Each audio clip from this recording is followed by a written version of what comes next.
बातमी कोल्हापुरातून आहे। 20 दिवसांच्या बाळाला दूध पाजत असताना महिलेचा मृत्यू झालाय।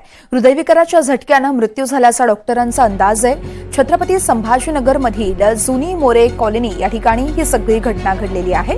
20 दिवसांच्या बाळाला दूध पाजत असतानाच एका महिलेचा मृत्यू झालाय। हृदयविकाराच्या झटक्याने हा मृत्यू झाला असल्याचा अंदाज डॉक्टर वर्तवतायत। शवविच्छेदन अहवाल आल्यानंतरच या महिलेच्या मृत्यूचं कारण समजणार आहे।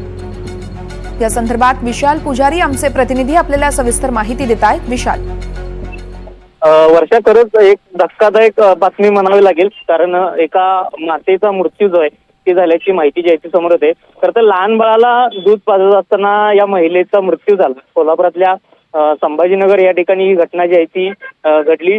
पहाटेच्या सुमारास ही महिला जी आहे ती लहान बाळाला दूध पाजत असताना अचानकपणे तिचा मृत्यू झाल्याची माहिती नातेवाईकांना मिळाली। खर तर ज्या वेळेस ही महिला या बाळाला दूध पाजत होती त्यावेळेस या महिलेचं कोणतीही हालचाल न झाल्यामुळं या नातेवाईकांनी तिला कोल्हापुरातल्या सावित्रीबाई फुले रुग्णालयामध्ये नेलं।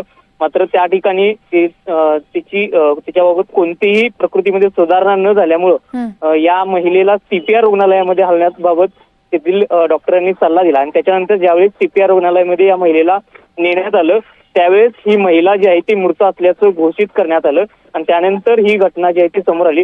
खर तर डॉक्टरांचा सध्या एक प्राथमिक असा अंदाज आहे की हृदयविकाराच्या झटक्यानं हा मृत्यू जो झाला असावा।